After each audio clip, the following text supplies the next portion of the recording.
Faith and Family Fellowship Podcast is a Christ-centered podcast. Established in 2019 and hosted weekly by Pastor Chris Busher.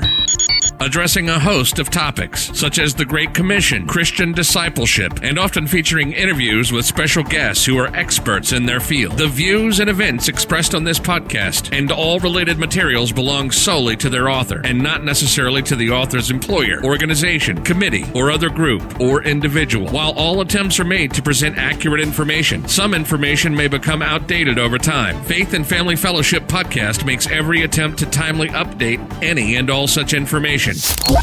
Without further delay, here's another powerful episode of Faith and Family Fellowship Podcast.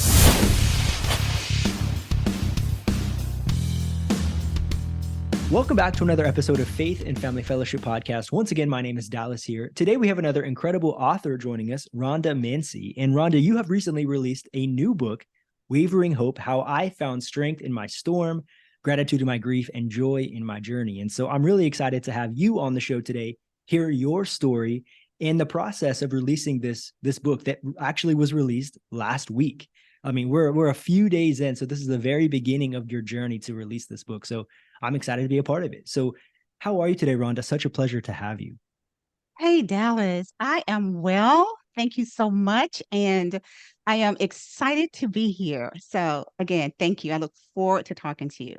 Mm-hmm. And Rhonda, you are an author, educator, and mentor. And so how did those things play into your faith, and how did those help you write the book? Just tell us a little bit about your background. Yeah. So gosh, my authorship came about because I knew that I had a story to tell. Of course, being a Christian, our life's work and walk is pretty much, I feel, for other people. And so I try to use my experiences, whatever they are, in a way that I can share my life story with other people, to give them hope and encouragement and those types of things. And so not only as an author, but even as an educator, when I teach college students, I exhibit the light of Christ. I show them without really telling them that there is something more for them. And I hold them up to much higher expectations because of it. And typically they have risen to those high expectations, which has been truly, truly rewarding. Yeah, that is incredible. And so you're currently teaching right now. Is that right? That is correct. Yes. I'm an adjunct human services professor. And so I teach people who want to get in the helping profession, such as social work, nonprofit management, things along that line, how to use best practices to use their lives to serve others, which is what I'm all about. Yeah. I love that. It's the work that makes you feel good, right? I like that stuff. Absolutely. That's good. Yeah. That's good. For sure. What do you think has been the most exciting part about helping people study in this area?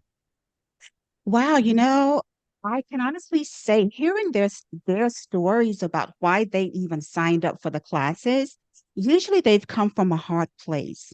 And so they want to use their lives to help others not go into those same places, right? So maybe they grew up in an abused home and now they want to be a social worker or an advocate in family services, and to see where they have come from and to help them to get where they want to go and use their life to help others is really profound. And what I like about it a lot too is that they tell me that they didn't realize how important their work was. And by taking my class, of course, they can really see how it all ties together, that it's just one big, beautiful tapestry, if you will. Yeah. And would you say that your faith gives you this advantage in that class where you can kind of give people I'm sure that there are restrictions of what you can and can't say in the classroom, but what would you say about that? Yeah, my faith, it plays a huge component of my teaching in the classroom. And true enough, sometimes I have to be careful because my faith is who I am, right? And so I have to rein it in at times. But I let them know that we're here for a bigger purpose. That is kind of my how I frame it. And I also talk a lot about legacy. So I can talk about legacy without talking about faith, right? But it's so funny because when I ask the students, what is your legacy? Oftentimes they say they have not even thought about it, what that means. And so we'll delve into that. And I'm so big about leaving a legacy, and I tell them why I teach them. And some of them have even responded, Miss Mincey, we're your legacy, Hmm. because of what you're pouring into us. Now we can then pour it into other people. And believe it or not, though, surprisingly, they've not even thought about that before, right? And so we must, even as young people, think about, okay, why are we here? What's the big picture?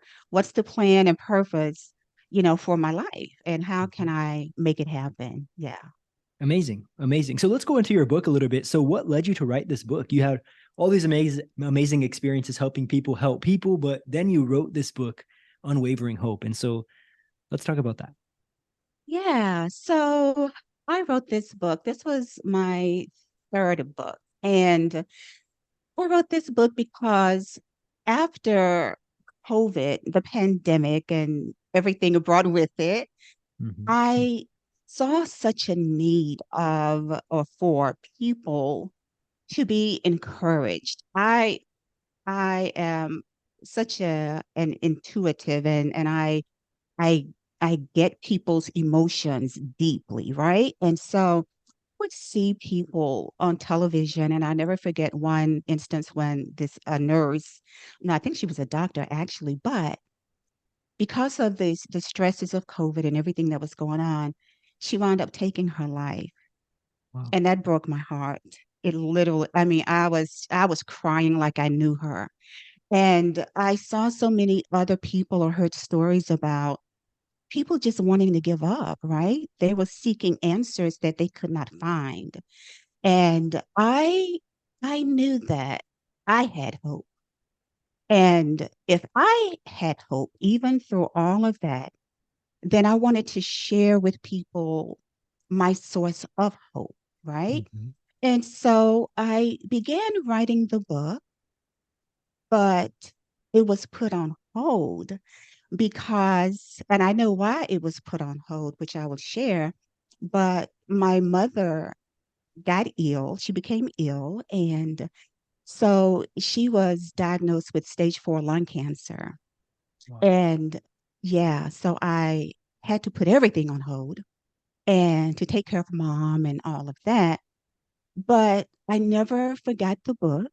And I know that part of the reason it was put on hold was because God wanted me to share my journey, how he showed up for me during my deepest, darkest moments of taking care of my mom.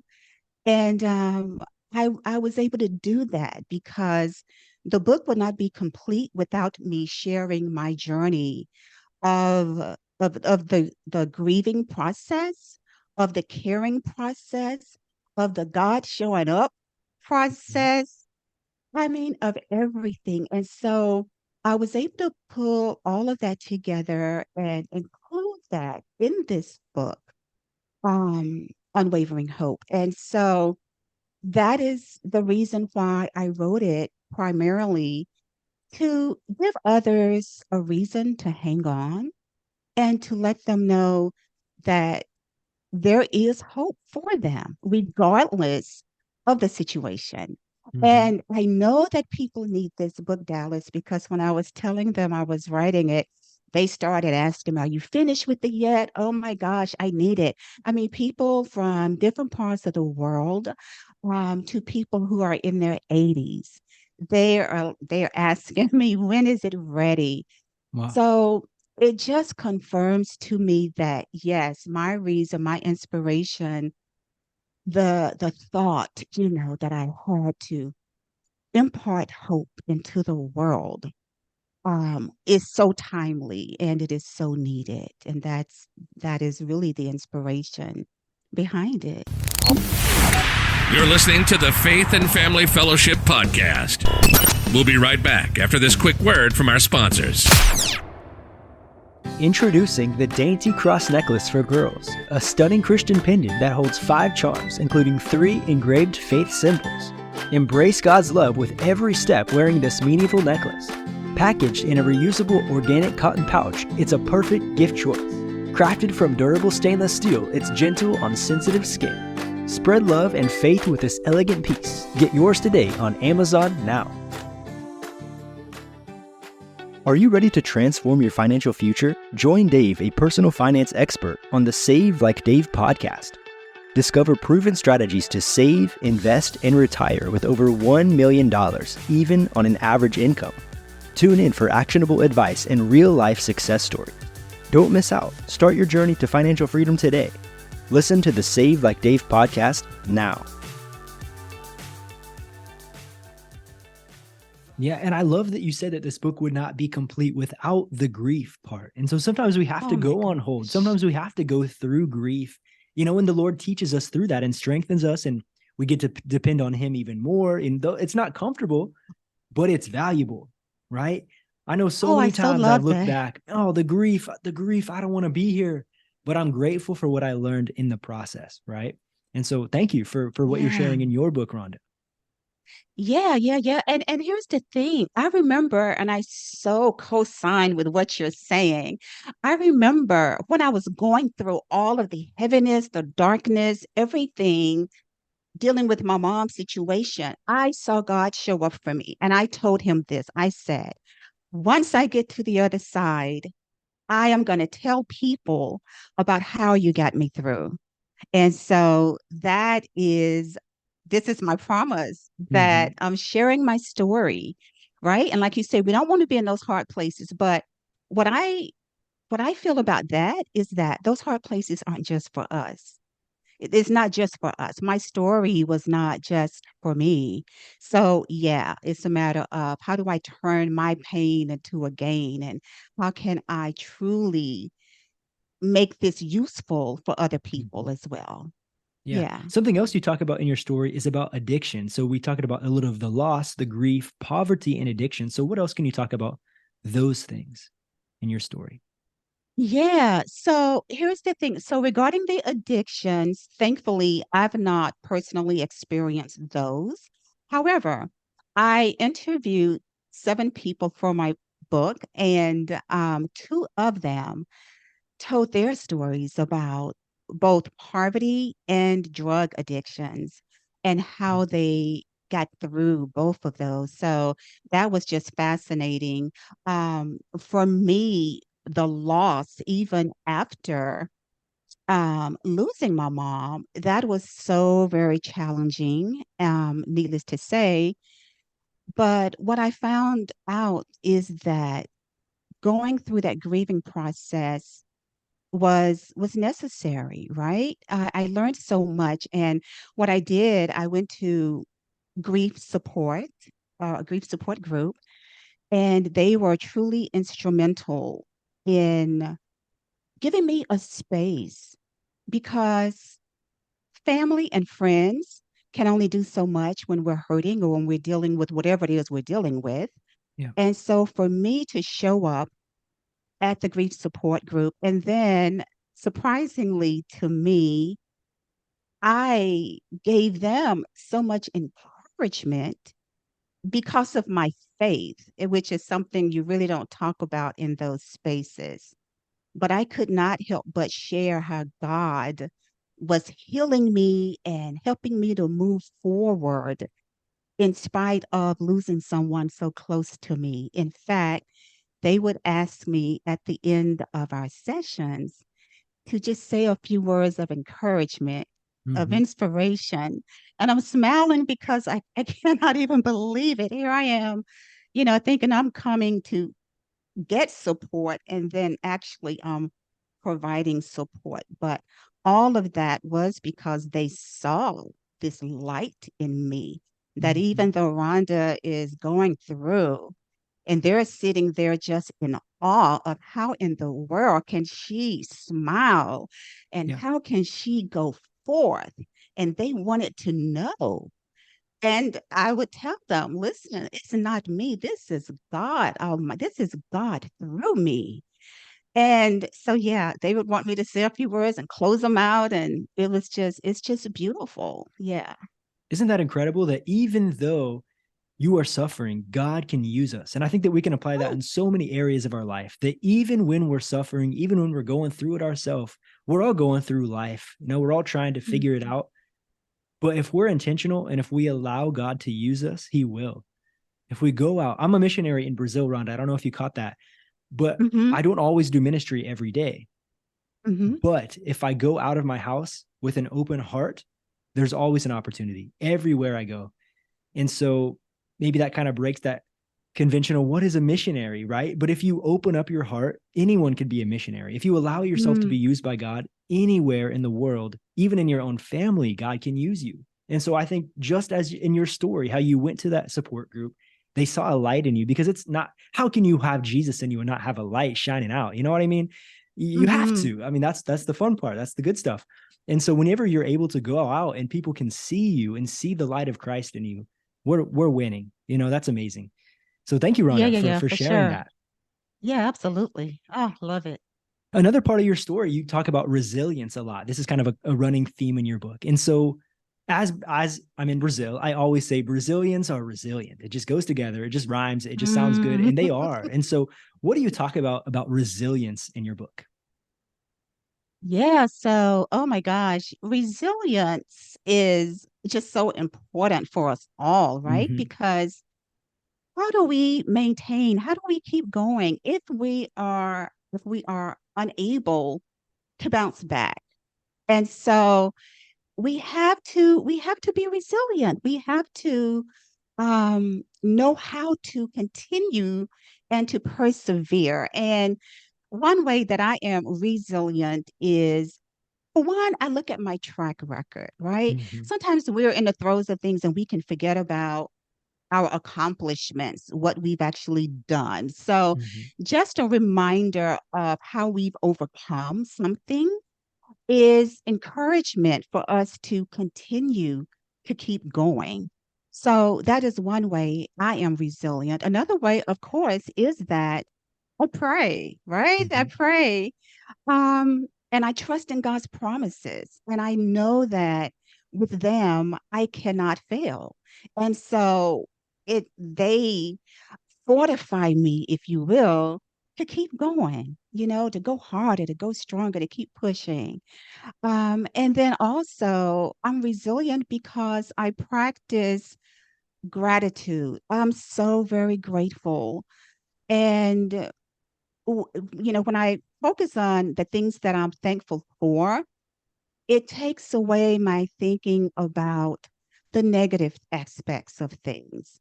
Yeah. So, yeah, just focusing in on being thankful for the everyday, for nothing in particular, right? And then we can see how we can truly overcome. And you mentioned the Brazilians, and I mentioned the people that I met in Africa, some of them and their resilience. And it's so inspiring to see how one can overcome regardless of their situation. So Mm-hmm. I speak highly about, being resilient, being able to bounce back and being able to move forward. Mm-hmm. Yeah, those are valuable skills that we need to have in life to bounce back, because COVID, I mean, we talked about it, it's that nasty word nobody wanted to deal with.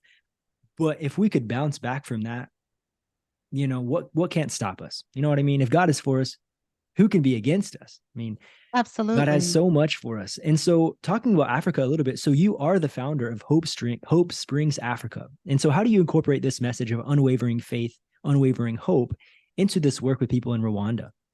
Yes. So, oh wow. I tell you, seeing those people, just having the opportunity to the blessing to meet some of the people there was truly life-changing for me. And their definition of difficulty is different from the West definition of Yeah. difficulty and hardship, right? Mm-hmm. I mean, it's hardcore. It's hardcore. And so, Our I would say ours is more of an inconvenience than anything, yes, right? Absolutely. It's amazing. It's remarkable. Differences, right? We kind of take things for granted. But what I found out with the people in Rwanda is, and that's just it. And so what nor is God a respecter of places. So what do Wow. I mean by that? Regardless of where they are in the deepest jungle, um, or village, that God still sees them. He still hears them and he still answers them. And so that is primarily my message for them. My encounter was just truly divine. And because of my encountering one little girl, now I'm providing water filters for a whole village.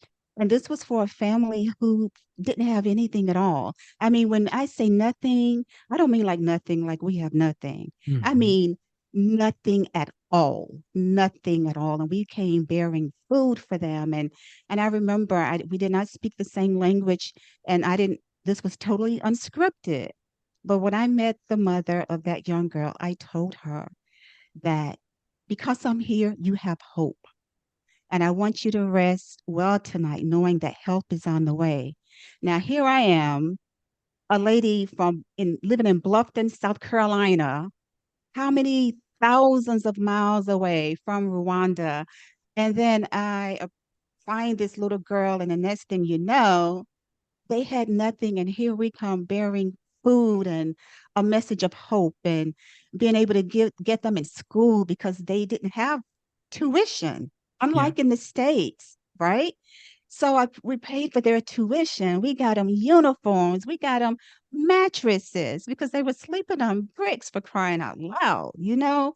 And so the message is that regardless of where you are in the world, God can reach you. He will Mm. put it on the heart of someone millions of miles away to get on an airplane.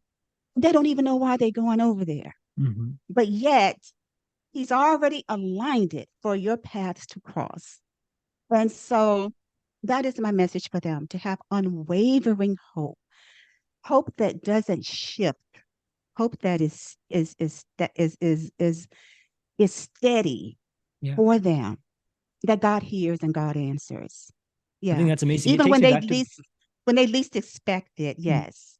it takes me back to that verse talking about God feeds the birds, he takes care of the flowers, and even the most beautiful flower, Solomon in his temple didn't have even the nicest clothes Mhm. as this beautiful flower that God prepares every single day. Every single day, he's providing. Mhm.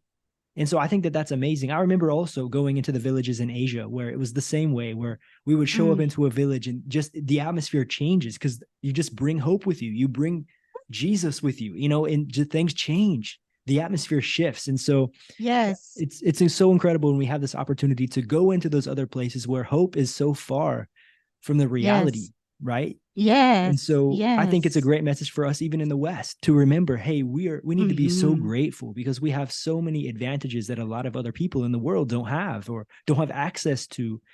And so that's a great reminder for all of us. I'm on missions and I'm being convicted today, even like, oh wow, this is so true. Yeah. They need Yeah, yeah, hope. They need yeah. They Jesus. need hope. They need Jesus. They need light. They need life. And when I came to that lady, I didn't know what I was going to say, but Mm, she needed me. And I tell you what, she went away rejoicing. It's just amazing how, if we just use what we have, Dallas, we don't have to think we don't have enough, yeah. or we don't have to get it perfect, or we don't have to have the right message before we get out there and open our mouths, right? Hmm. We just have to have the love of Christ and Yep. make ourselves available, and He will use us just as we are, right where we are, to Hmm. minister to someone and turn their whole lives around. If we can think about that, or we can grasp our head around that, even when we're going through, right? Yeah. Even when I was going through, I was writing this book. It was hard for me because I was reliving painful memories. Hmm. But I knew that it was a gift for someone. So, regardless of where we are in our lives, right, we can be the vessel for hope. Yeah. We are salt. We are light. Hmm. And how can we be light if we allow ourselves to be depressed or to feel down or to feel like we're not enough? So I know I kind of ventured off a little bit on that, but it No, I ties like it. back I into like it, the Rhonda. And I'm going to touch on that again, actually, because this is something that's in my heart. I feel like I should say that mm, ministry isn't just meeting the physical need. So many times we right. imagine I'm Mm, going to Africa, I'm going to Asia, I'm going to these places to meet the need. They're hungry, they're mm, thirsty, they mm, need clothes, mm, right? But if we mm-hmm, look at the ministry of Jesus, he didn't just meet the need, he gave them mm, freedom from their sin, mm, right? He gave them mm, redemption, all of those things. mm, And so when we go to do ministry, or if you get to take part in a short term mission trip or get to fund somebody else to do ministry, it's not just meeting the physical need, it's their eternal needs as well. And so Jesus emphasized on that. You know, what's he so many parables of him doing this and so many stories of him going in and healing people or meeting the physical need and giving them freedom. And so I just mm. wanted to say that as well, that let's pray for those people that get the opportunity to go. And I hope that you have another opportunity, Rhonda, to go back to Rwanda. Do you have any plans to visit Yes. back? Yes, we're planning to go back. Meaning my husband and I, we're planning to go back next year. But Amazing. right now, yeah, right now we're still ministering, we're still providing, we're still praying for. It's just so exciting. And I didn't plan any of this, but God saw it. Yeah. Here's the thing, and I will say this. When I got on the airplane, I said, Lord, use me mightily. I didn't know what that meant, right? Mhm. So again, I'm talking about the heart of us Yeah. and the availability of us. And I honestly think because I said that, that is exactly what happened, right? So we can't be timid when we're getting out there doing Mhm. the work of the Lord. We want him to just use us in a mighty way. And so yeah, we do plan to go back next year and I'm so excited to see the people on the ground again. And again, what you mentioned when you said that it's about freedom that they also get. Absolutely. The little girl who I saw, she was 8 years old.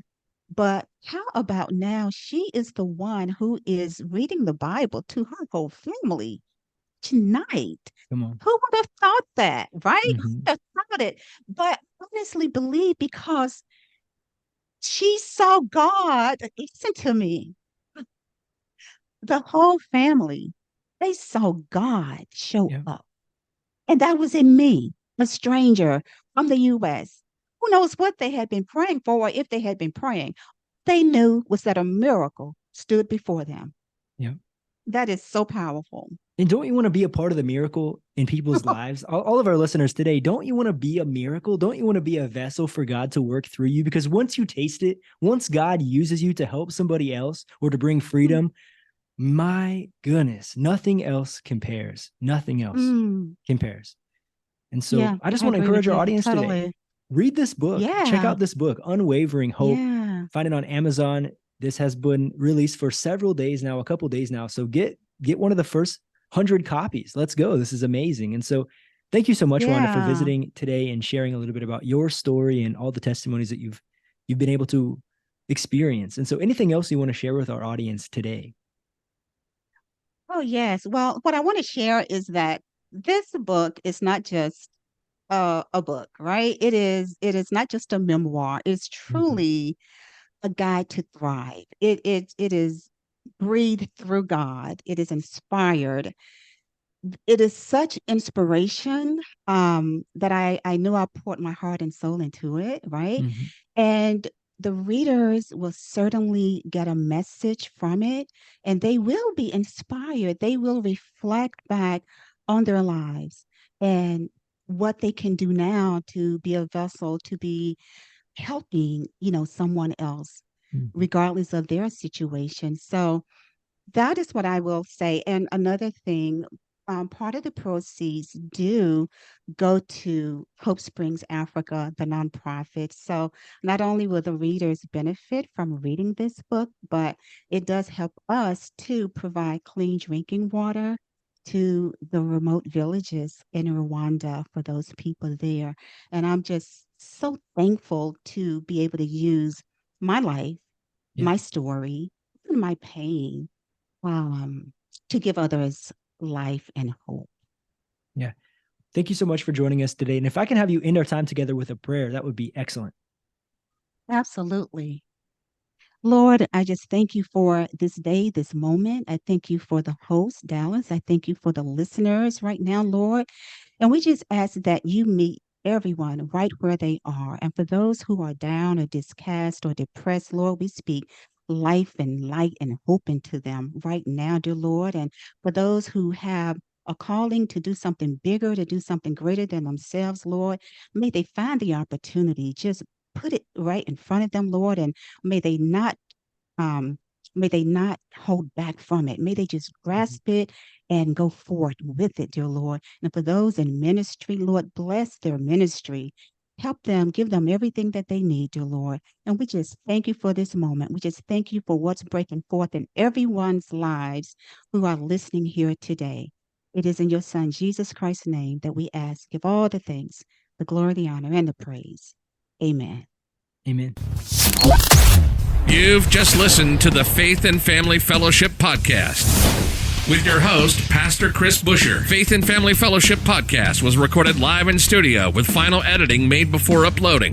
Subscribe today to Faith and Family Fellowship Podcast on iTunes or Google Play. For more fantastic daily content, visit Pastor Chris Busher online via Facebook, YouTube, and Instagram. Don't miss the next episode on Faith and Family Fellowship Podcast.